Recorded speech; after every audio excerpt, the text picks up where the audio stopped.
What if the speed of light was 30 miles an hour? What if Earth had two suns? Which cereal mascot would win in a fight? What if everyone lived underground? What if it What rained if money grew on What trees? if pigs could fly? I don't know if that would actually happen. It's much easier to store a unicycle than to store a horse.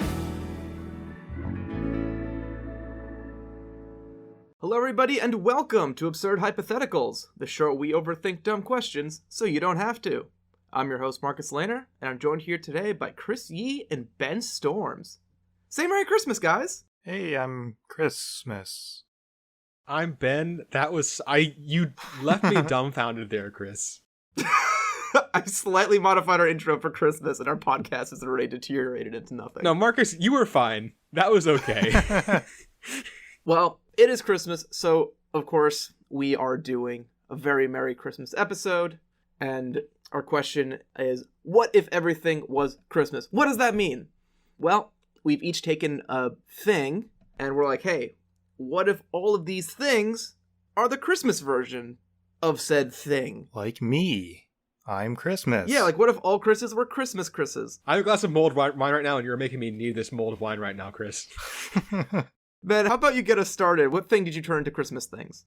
So, I wanted to figure out, what if all lights were Christmas lights? Which I also very much had a crisis of faith right before we started recording. I could not figure out if they were just Christmas lights or Christmas tree lights. I don't know. It was a long day. I don't think people call them Christmas tree lights. I think you just call them Christmas lights. I think you do, but that also feels weird. I don't know. Anyway, they're definitely just Christmas lights. I googled. It's fine. Don't worry about it. I ignore the fact that half of the places in my notes say Christmas tree lights and just say Christmas lights. What did you Google to find that? Christmas lights? Just to see if there are results? I don't know. Did you Google Christmas tree lights as well? No, I'm just trusting that Christmas lights is fine. We're gonna go with it. Just say it's your assumption, Ben. Don't doubt yourself. That's part of the question. The assumption is that all Christmas tree lights are called Christmas lights. No, so what if all lights were Christmas lights? So, obvious way to read this is just simply, any light in your house suddenly is not like a light bulb, it is Christmas lights. Obviously, this is going to have some impacts because, I don't know if you noticed, but Christmas lights aren't all that bright. So in terms of measuring brightness, there's a couple ways you can do it. There are lumens, which is the SI-derived unit of luminous flux, which is basically just a measure of the total quantity of visible light emitted by a source per unit of time. There's also candela, which is a unit of luminous intensity. It used to be called candle power. 1 candle power was the light produced by a pure spermaceti, which is this waxy substance from the head of a sperm whale. That's why we killed a bunch of whales back in olden times. Pure spermaceti candle weighing 1/6 of a pound and burning at a rate of 120 grains per hour, because they had to be super extra like that. And really the idea of lumens versus candela is that, I'm really hoping I'm pronouncing this correctly, by the way, candela. It's probably not that. Candela? Candela? I don't know. It could be like candela. It's coming from candle, so I think it has to be, I don't know, whatever. Doesn't matter.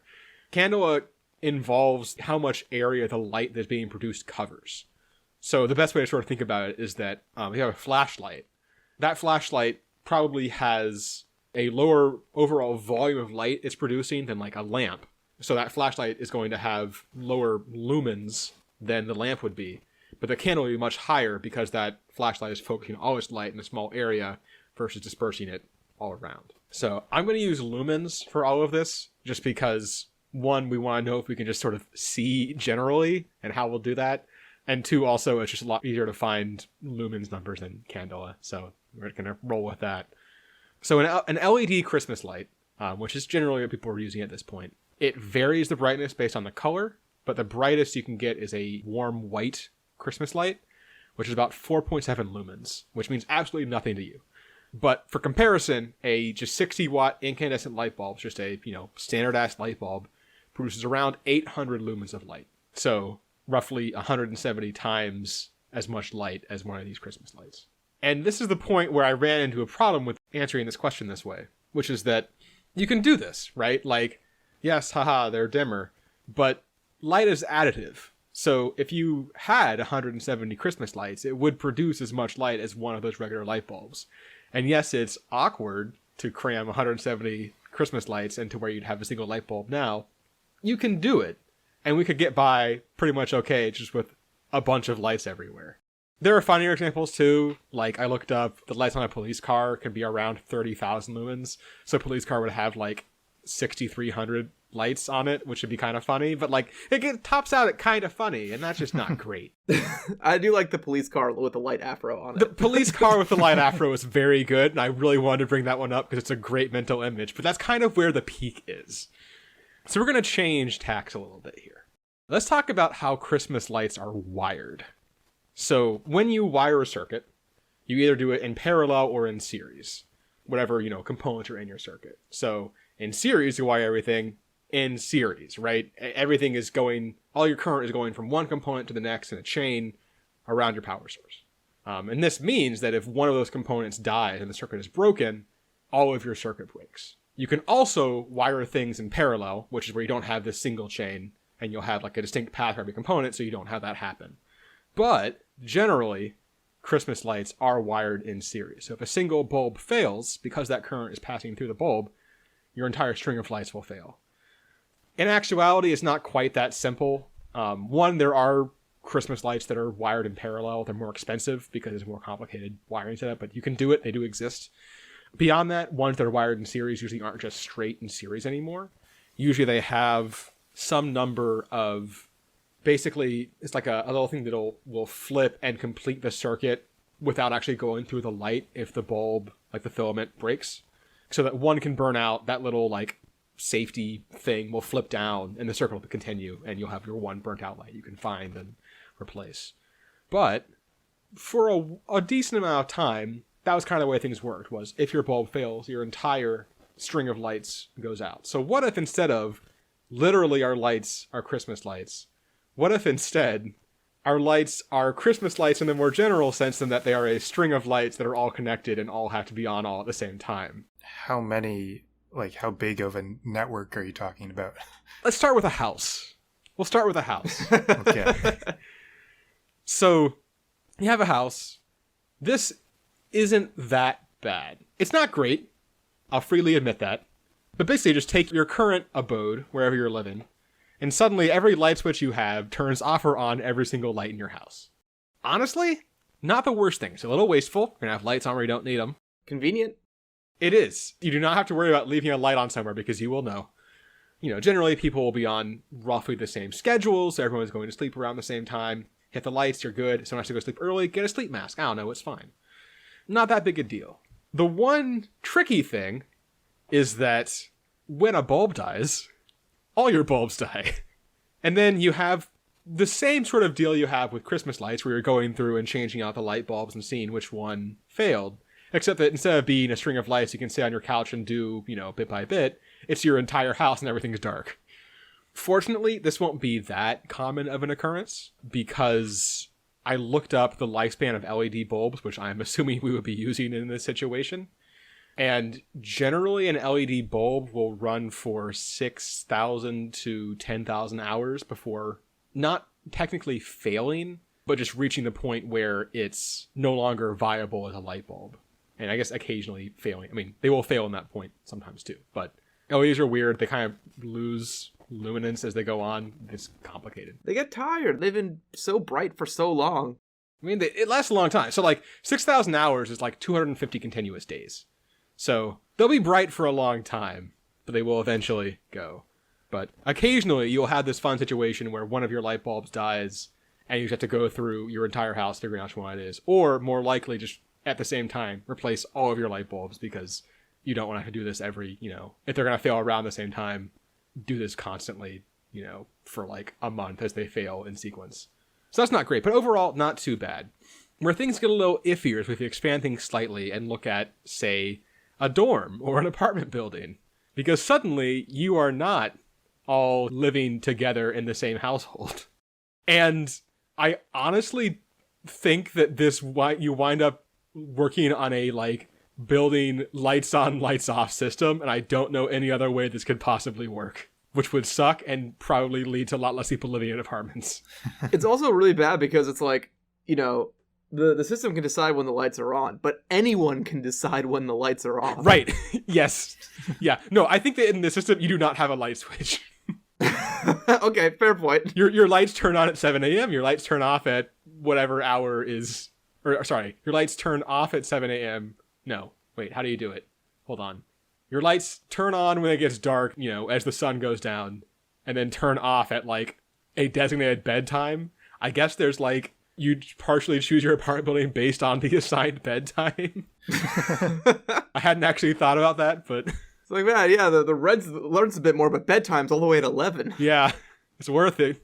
This other one is cheap, but the lights out is 8. I can't deal with that. So, I mean, it's rough, but you can still kind of work around it.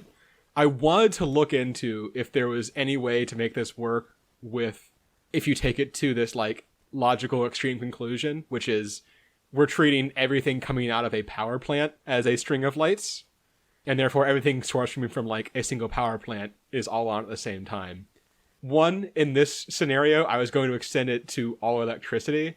I'm pretty sure that doesn't work. Even if you keep it just lights, I think what you wind up having is basically a national holiday, which is light swapping day, that you just preemptively, like every year, everyone replaces every single light bulb. There's probably a statistical thing where it's like, there's X chance a light bulb's going to be broken at any time, and based on how many light bulbs there are, it will never work. Yeah, I was thinking the same thing. So I was trying to figure that out. That's what I was really trying to get this work. The complicated thing is that the failure rate is not an easy failure rate because it operates on they call it like a bathtub failure, where it's high at the start and then goes down exponentially to where it gets very low, and then stays very low for a long time and gets high exponentially again at the end.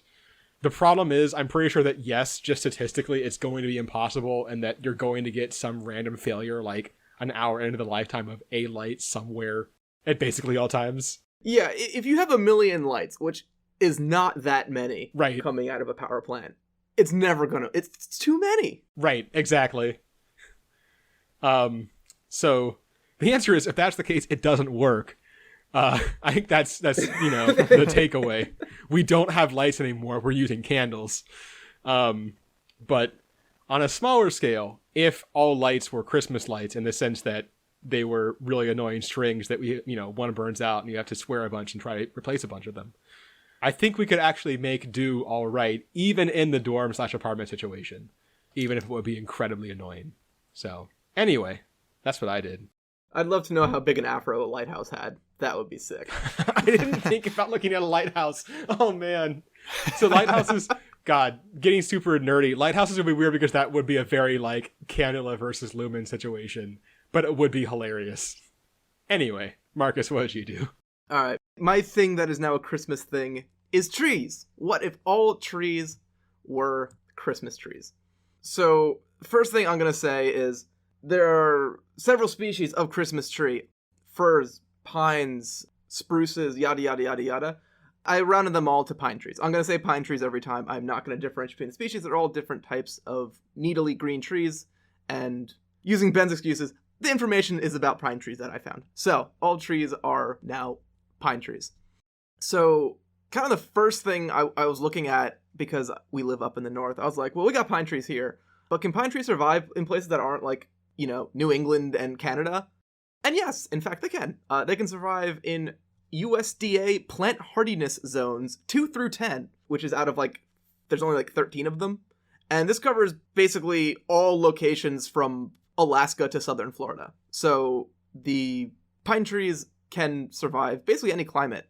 I think they get outcompeted in more tropical climates. But yeah, pine tree forests, all through California and stuff where it's hot and deserty, so you can have different types of pine trees there. So it's not like half the world doesn't have trees. Trees can be everywhere. Then it kind of becomes a question if pine trees are any better or worse than other trees as a base for a forest system or, just generally surviving and all that. There's two main areas where pine trees make things kind of difficult for life around them. The first one is that the pine needles that fall down, unlike leaves, are actually somewhat acidic. This makes it pretty difficult for other types of plants to grow down at the base of pine trees. So if you see pine tree forest, you'll notice especially immediately around trees and just generally there's a lot less underbrush and, flowers and leaves and grass. It's more like dirt and moss in pine trees forest because the soil is a bit acidic. It's harder for plants to grow there. And then the other one that I did not really know is that pine trees can also be a source of significant air pollution. the pine tree smell that you get is actually caused by the fact that these trees emit volatile organic compounds, or VOCs, into the air. President Reagan was actually infamous for making the claim that pine trees pollute the air, which he was rightfully criticized for this claim, but he wasn't entirely wrong. Kind of based on the information he had at the time, he was more wrong than he was now that we know a bit more. So just to explain that a little bit, the air pollution we're talking about here is actually ozone. Ozone, you may think, is good. It's good. It makes up the ozone layer, which protects us from the harmful sun rays. So yeah, ozone is good when it's up in the ozone layer, but it's pretty bad at the ground level, where it's known to cause all sorts of illness, disease, all kinds of those bad things. So in order to create this bad ozone, you need 3 parts. You need sunlight, hydrocarbons, and nitrogen oxide. Pine trees release lots of hydrocarbons. Human pollution fills in as the excess of nitrogen oxides that the hydrocarbons then combine with, get activated by the sunlight, and make the ozone. So pine trees, yes, are part of the process of creating ozone at ground level, which is bad air pollution, but really the main fault is having the nitrogen oxides from all our industry is really what's called it. Fixing the pine trees is not really the end of the problem you want to fix it from. But more recently, it's actually been discovered that pine trees can also release nitrogen oxide themselves and contribute to ozone creation all by themselves. So you don't even necessarily need human activity. Obviously, it accelerates things, but if we have lots and lots and lots of extra pine trees, they're going to be fueling themselves as well. And you can see this, you'll see evidence of like forest fogs in these pine tree forests, these redwood forests, and it looks cool, and it's like, ooh, morning misty, but no, it's like just unhealthy ozone, really. And so this is kind of all natural processes. Like the order of magnitude of how bad this air pollution is not going to be very extreme. It's kind of a self-regulating process too, where at a certain point, like it'll be a little bit saturated with these things and produce less ozone over time. It kind of caps out a little bit. But there is one more factor that could drastically increase this amount of ozone it's producing. And this is bark beetles. I don't know if you guys remember hearing in the news from like, it kind of started in 2005 or so, and it pops up every few years. These nasty bark beetles that come in and they invade these pine forests and they just mess it up pretty badly. They devoured 46 million acres of the 850 acres of forested land in the United States, which is like 5%, but 5% of all the forest is a big freaking number for beetles to mess with.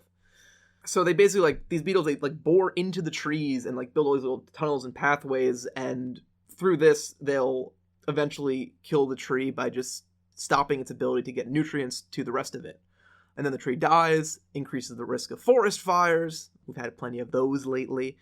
Increased bark beetle infestations is going to be bad overall, but also pine trees' defense mechanism when it feels it's getting invaded by a fungus or a bug or something along those lines is to increase the production of its volatile organic compounds, is to increase its pine smell by up to 20%, because that generally will repel bugs, but not bark beetles. So if we have air pollution start kicking up, and now we have, you know, a planet ripe for all these bark beetles, we might be dealing up more and more of this air pollution. So pine trees might suck having them as all the trees. But being a pine tree is not the only thing that makes a tree a Christmas tree. Of course, I don't look at a pine tree and say, oh, look, a Christmas tree. They also need lights. So I'm saying right here that if it's not lit up, it's not a Christmas tree. So all the trees are pine trees, and all these pine trees need lights. So let's start with you know, how much lights you need for a tree. A 7.5 foot tall tree typically needs about 650 incandescent mini bulbs at an average of 0.45 watts per bulb, total of 292 watts, or roughly 0.29 kilowatts for when your tree is on. So if you're using your tree, you're using about 0.29 kilowatts of energy every hour. To put it into perspective, compared to like your house's energy budget, the average house uses on average about 1.24 kilowatts per hour. So when you have your Christmas tree running, it's kind of increasing your house energy use by like 20-30%. It's not insignificant. So yeah, the energy use is going to go up in the houses around Christmas times, but there's only 1.16 billion homes worldwide. There are 3.04 trillion trees in the world. So let's say all the trees are this 7.5 foot tall tree that I have numbers for. If we just multiply out that 0.29 kilowatts by 3.04 million trees, we end up with 881.6 terawatts of power we're using per hour. which brings it up to 7.7 million terawatt hours per year. Which, again, doesn't mean anything to anybody. So how much energy does the world produce in a year? 173,000 terawatts. So we will need more than 44 times as much energy that we produce right now to light up all our Christmas trees. And that's if they're all small trees. That's all if they're house-sized 7.5 foot tall trees. If we don't shrink our trees down, which would make a whole host of other problems I didn't get into, if we take the average height of a tree, which according again to the internet, 87.5 foot based on the largest tree database that they have, if you scale that up, instead of 44 times as much energy, we need over 1,000 times as much energy to light up all these trees, which is tricky. Increasing our energy use by that much is going to be difficult, but not something we haven't tackled before on this show. But putting that aside for a hot second, with all of these lights on all of these trees, one other thing to consider is we're also going to be causing a huge amount of light pollution.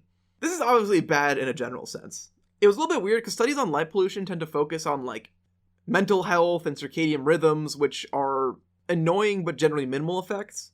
Probably the most impactful thing will be it's going to mess with animals pretty severely that are relying on this day-night cycle. I guess it's kind of a bad day to be a bat or, you know, a bug that's attracted to lights. So there's going to be a whole lot of weird stuff going on, like side effects of having just kind of light everywhere during the night around the whole globe. But one other interesting effect of light pollution is that it can also increase regular air pollution to compound our previous air pollution problems. Because it seems at night, under normal circumstances, as the temperatures drop and things, you know, kind of slow down a little bit, the levels of nitrate radicals in the air increases. And these nitrate radicals help reduce the amount of smog and fumes that we generate with our cars and whatnot. Light pollution has actually been shown to destroy these nitrate radicals. So it actually hinders the ability of our cities to kind of naturally reduce the amount of smog and fumes in the air. So now if we're just applying that everywhere, we're going to have yet another contributing factor to all this air pollution. So really, if all trees are Christmas trees, we're going to increase the pollution via the trees themselves, via the light they emit, and definitely by trying to produce enough energy to power them. So we're just really descending into a pine-scented smoky hell. So Merry Christmas. Who knew trees could be so bad for the environment? Yeah, I know. It's freaking ridiculous. Chris, what did you end up tackling? So the thing that I made Christmas was days. What if every day was Christmas Day? So to tackle this question, I want to sort of boil down the essence of what makes Christmas Christmas and then analyze it like that. I think Christmas lights are a pretty big part of Christmas, so are Christmas trees, but since you guys already tackled them, I didn't really look into them that much. Obviously, it would be a little different in my situation if, like, I don't ruin the environment with mine. Yeah, it's like the same normal amount that we just have during the holiday season. Yeah, right. But some other things that you do on Christmas are you watch Christmas movies, you listen to Christmas music, so all that stuff would basically be, like, all the media and entertainment that you consume would be Christmas themed, which would maybe get a little annoying. I like Christmas stuff, so I would like it, I think. But it's not really that big of a deal. It doesn't really impact that many things. But one thing that does is the tradition of giving presents to people. So if Christmas happened every day, that means you'd have to give presents to people every single day. And that's going to add up. That's going to be pretty expensive. So I want to see, like, how much money would you have to spend? So the average money spent on Christmas gifts, I found statistics, I think it was on a survey, based on a survey in the US. God, no matter what this number is, unless it's exactly how much I spent on Christmas gifts, it's going to make me feel bad. In the year 2021, people said they expected to spend an average of $886 total in gifts, which is actually pretty high. Oh, thank God. That's exactly how much I spent. Perfect. Yes, to the dollar. To the dollar. Oh, but I haven't gotten stocking stuffer, so that's out the window. Now I feel like I'm being too generous. Gonna have to return something. So that means you're gonna have to spend that much money every single day on top of everything that you're already spending for, like, food and stuff and rent and mortgages and stuff. And The thing is, Christmas is a federal holiday, so that means that most people aren't working on Christmas, but they do get paid on Christmas, most people. So they are still making money, but they're not necessarily making enough money to spend that much money every day on gifts, which could end up being a problem. Now, because it's a federal holiday, not everyone is working. We did do an episode earlier. It was a very early episode. It was episode 9, where we asked, what if everyone stopped working for a week? And in that episode, a lot of bad things happened. Like, Oh, it didn't turn out just fine. yeah. Like, I think I said the purge happens. So this scenario is a lot longer than a week. It's actually forever, where people aren't working. But it's also not everyone. So on Christmas, some people do work, mostly like retailers. But there was a 2011 Heartland Monitor poll that said that 1 out of every 4 Americans works on Christmas. And this includes in industries like the restaurant industry, retail, emergency responders, hospital workers.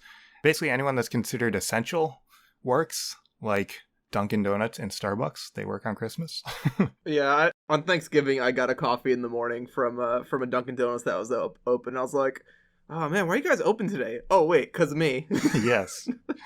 So a lot of things that we said would happen in episode 9 don't actually happen. Like the purge won't happen because law enforcement is still working to prevent that. And also, it's Christmas. You can't purge on Christmas. Well, didn't they? I haven't seen the Purge movies, but isn't there a Christmas one? I think there was. It doesn't matter. Anyway, you shouldn't be able to purge on Christmas. That's my point, damn it. So, like, yeah, all people that are considered essential workers are working. Nobody else is working. But basically, those essential workers are the only ones working forever, which is interesting. And in addition to that, the stock market also closes on Christmas Day. So, like, publicly traded companies no longer can trade stocks and they no longer have investors. It leads to companies sort of not being able to grow anymore, but they still have to pay their employees because it's a federal holiday. They're supposed to. So that means that most companies are going to collapse financially because they have a steady outflow of money and no inflow of money because people aren't like buying their things, they're buying gifts instead. And this will eventually lead to economic collapse. And it'll be weird because all the money will be going straight to retailers, and retailers and restaurants will basically become like the upper class, kind of, because the employers are paying the employees and the employees are spending it at the retailers. And then once it's in the retailers, then it's basically just cycling between the retailer and the retailer employees back and forth. It's a weird cycle. Now, Christmas is also a religious holiday, so not everyone celebrates Christmas. In America, it's actually pretty high. 93% of Americans celebrate Christmas. And although Christmas is a religious holiday, lots of people do celebrate Christmas as a cultural holiday instead of a religious one. There was a 2017 survey that said only 51% of Americans who celebrate Christmas actually attend church. So that's one of the reasons why I think the percentage is so high in America. But because it's a religious holiday, that means like it's a Christian holiday. So like fundamentally, Christians are the only ones that are celebrating Christmas. And 32% of the world population is Christian. And then the rest are not. 19% are Muslim, 13% are Hindu. And there probably are some non-Christian people that do celebrate Christmas, but I kind of just said that the 32% is a good estimate of how many people celebrate Christmas. Now, where are these 32% of the world population? How are they distributed throughout the world? Like, where are they located? So 36.8% of Christians are in the Americas, so like North and South America. 25.9% are in Europe. 23.6% are in Sub-Saharan Africa. 13.1% are in Asia. And only 0.6% are in Northern Africa and the Middle East. So that's like sort of how they're distributed. And the thing is, not all countries get Christmas Day off. So some countries actually get more than one day off. They get like 2 or 3 days off. But this doesn't really affect our hypothetical because we're just saying every day is Christmas. But Christmas is not considered a public holiday in parts of Asia, in the Middle East, and Northern Africa, mainly because the Christian population is so low in these areas. So that means that they don't get the day off in these places. This includes China, which is 18% of the population. So what's going to happen is these parts of the world will basically continue like normal, like everyone will work and be normal and live normal lives, and they'll thrive economically. They'll be the only ones getting stuff done while everyone else just celebrates Christmas, and they'll basically become the new superpowers of the world. And then every other country that recognizes Christmas as a national holiday will become a weird dystopian place where the retailers and the restaurants are the upper elite class, and then everyone else is super poor, and they have to like re-gift everything in order to survive. And that will be America, at least, will probably turn into that. How long will it take the rest of the world to notice? Yeah, they might not even notice. But that is Christmas every day. Collapse of Christian civilization. Got it. On those happy Christmas notes, it's time to hop over to our Would You Rather question. Chris, are you ready? I am ready for Christmas. Well, you're getting a Would You Rather instead. Oh. But it is Christmas themed. Would you rather eat your cereal with eggnog instead of milk, or eat a candy cane sandwich? So I've still never had eggnog. How have you ever had eggnog? I don't know. We've had this discussion before. Yeah, it's come up. Probably on a different Christmas episode. Probably on every Christmas episode. Yeah, I still have not tried eggnog yet. Can we define a candy cane sandwich? I think it's a sandwich with like crushed up candy canes as the middle part. Is there anything else in it? Are there any other ingredients? That was my question. Just bread and candy canes? Let's say it's one half of the sandwich. You can modify the other piece of bread with something to improve it. Do we get to choose the bread? Yeah, sure. I'm leaning towards eggnog even though I don't know what it tastes like, really. I have an idea of what it tastes like. It's creamy, right? Yeah. Noggy. It's eggy. That seems like it would go with cereal. Does it have alcohol in it, this version? Could. Your choice. It doesn't. Eggnog doesn't naturally. You can add alcohol as well to your cereal if you'd like. I mean, that's... I'm going to go ahead and tell you this right now. That's an option you have every single day of your life. I thought alcohol was a part of eggnog. So people make it with alcohol, but you don't have to make it with alcohol. Okay. Traditionally, though, it's not? Like, if you go to the store and buy eggnog in a carton, and that's like, hey, this is what eggnog is, it does not have alcohol in it. If someone says, hey, would you like some eggnog at a holiday party, it's fairly safe to assume it's an eggnog mixed drink with alcohol in it. But, like, that's the same. You can go to a store and buy margarita mix, and that's not what a margarita is. You need the alcohol. Right, but, like, there are alcoholic and non-alcoholic homemade eggnog recipes. Well, if the alcohol is not required, then I think it's pretty easily eggnog is the better choice.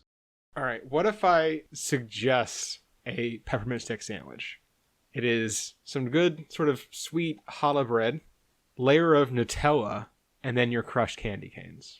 See, the main issue I have with the candy cane sandwich is that candy canes are mainly not a chewing experience. I'm okay with that. I like crunchy things in sandwiches sometimes. Like, if you take, like, a peanut butter and jelly sandwich and throw some, like, pretzels in there, that is good. Yeah, but pretzels are a chewing experience. No, I know. I understand that. But, like, it's not that far. If you put, like, potato chips in a sandwich, that's delicious. Chewing experience. If you can get them crushed up enough, it is probably legit. I like Nutella as a combination option. That's probably the right texture. I do like peppermint bark. I do like that. Right, it's like a peppermint bark sandwich. There you go. Here's the other thing I'm thinking. How far off flavor-wise is eggnog from post-cereal milk? Like, what I crave in the morning, I actually, and you know, I've not grown out of this, a bowl of Lucky Charms, and you have, like, that slightly blue milk at the end. That milk tastes so good, because it's a lot of sugar in there. Okay, I was just going to ask what cereal you would put your eggnog in, and you saying Lucky Charms, I know you weren't saying that's what you would choose, but just that mental combination of Lucky Charms with eggnog in it made my mind break a little bit. Yeah. See, I'm almost a little bit in Chris's boat where I usually drink eggnog over the holidays, but for some reason my brain refuses to, like, cement in it exactly what eggnog tastes like, except that it's just, like, milk adjacent and a little bit, I don't know. Yeah, it seems pretty similar to milk. I think if you had a pretty neutral... If you had just, like, cornflakes, I don't think that would be that bad with eggnog. What do you think would be bad? I don't know, like... I think most cereal would go with eggnog. It's all sweet. No, I think most sugary cereal will just be way too much. I think you need something that's kind of bland. Like if you put like even just like Frosted Flakes, it's just gonna be a lot. It's gonna be like, at least for me, just way too much. But I think if you have like just regular ass cornflakes or something, or like Chex, I don't know, something like that. Is mini wheats the best or the worst? Oh. So the problem with mini wheats is they get kind of soggy. Like all cereal is gonna get soggy, obviously, but those specifically get soggy very quickly, and I don't want to eat like a squishy eggnog sponge. I think cereal gets soggy slower in eggnog than in normal milk, though. I guess because it's thicker? Yeah. That kind of makes sense. Oh, I don't like thinking about it being thicker. I don't either. I hadn't considered that. I mean, I don't think that's an issue, really. It's not ideal, I'll tell you that. I mean, the textures on both are going to be weird. Yeah, I don't think either of these are like a typical you want to eat this or this where they're both so astronomically bad that you couldn't. Like, if I was offered either of these at a Christmas party where I felt some obligation to the host to try it, I would try both of these items. I can see someone making like peppermint finger sandwich or something. The idea that you're just giving out like a styrofoam cup full of cornflakes with eggnog in it is hilarious to me. See, I was going to say the opposite. I was going to say that, like, I could see the eggnog cereal being like a TikTok fad or something where the candy cane sandwich is just like, why did you do that? The candy cane sandwich is a joke from Elf that got cut where he took his lunch to work.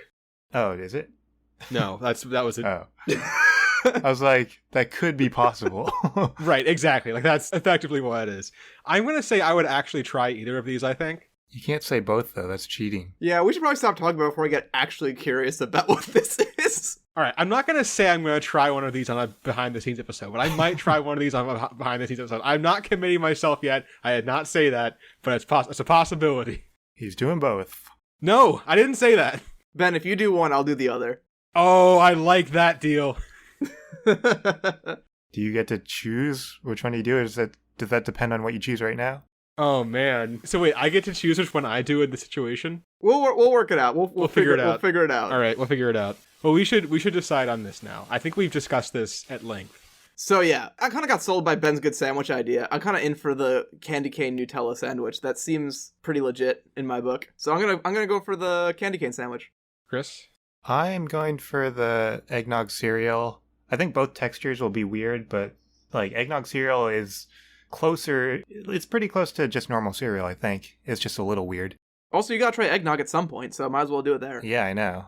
I do like that you're committing to this not having had eggnog before, but yes. I don't know. I think I sort of know what it tastes like. You get the idea, yeah. But candy canes, like, I just don't like the idea of chewing candy canes. Even though I do like peppermint bark, the one part of that I don't like is, like, when you chew it, it gets stuck in your teeth. I don't like that.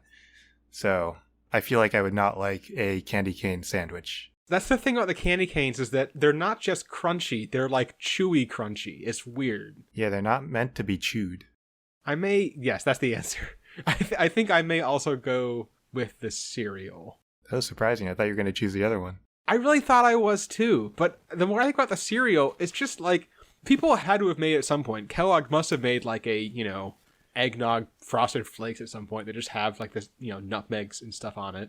That's definitely a thing that someone's done at some point. I mean, eggnog is basically just like what? Milk, eggs, and sugar? Yeah, like it's basically Cinnamon Toast Crunch, but nutmeg toast crunch. You can just pour a bowl of Lucky Charms, pour regular milk in, and crack an egg in, and you're good. Oh, you got God. the same thing. Don't one do that. Don't ever do that. If you do, please add rum. Oh, The Simpsons did eggnog cereal. Wait, seriously? Season 7, episode 11. That's incredible. And they did candy cane sandwich in season 48, episode 13. But yeah, I think I would go with eggnog cereal. Oh, man. Well, even though The Simpsons did it, you may be able to see a real-life person eat some eggnog cereal. So it is the perfect excuse to hop on to our Patreon, www.patreon.com/absurdhypotheticals, and become a patron for just a singular $1. You get access to all our additional content that we produce each month, specifically, exclusively, especially for our Absurd Hypotheticals on the Patreon. So you can go there. If you want to help the show in non-monetary ways, one, leaving a review. Just be like, wow, this was cool. I listened to this whole thing and I really enjoyed it. Boom, 5 stars, right? Exactly that. Throw it in, 5 stars, helps more people find the show, helps the show grow. Very good. Tell your friends, tell your family. Word of mouth is the best way for a podcast to grow as well. Every is the best way for a podcast to grow. Everything helps. Get the word out there about this cool show, and then you'll be able to explain away why you know some weird ass facts at your holiday Christmas party.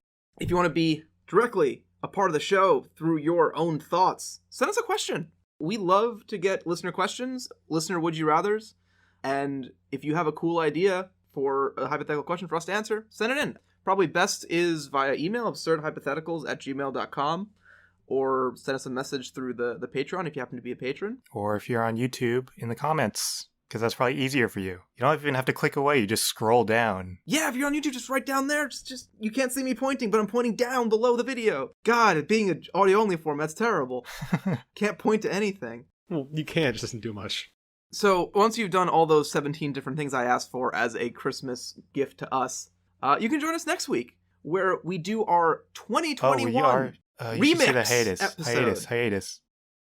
Oh. And after that, remix episode. Yes, we real life gets busy around the holidays. We do this podcast in our spare time, so it's difficult to get all together during the holiday season. So we will be on a 1-month hiatus. So we will have next week's episode, and then after that, we'll take a break till we return in February 7th.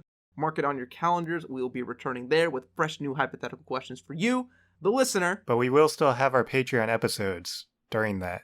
Yes, that does happen. If you miss us, Patreon's the way to go. You can pay to not miss us anymore. This isn't there's probably some psychological trick you can do to make people do this. It's not gaslighting, but it feels like it. Get you hooked and then take it away and then demand money for it. Extortion?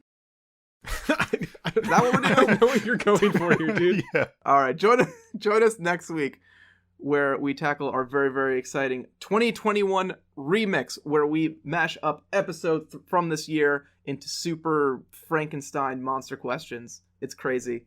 It's a good time. We'll see you there.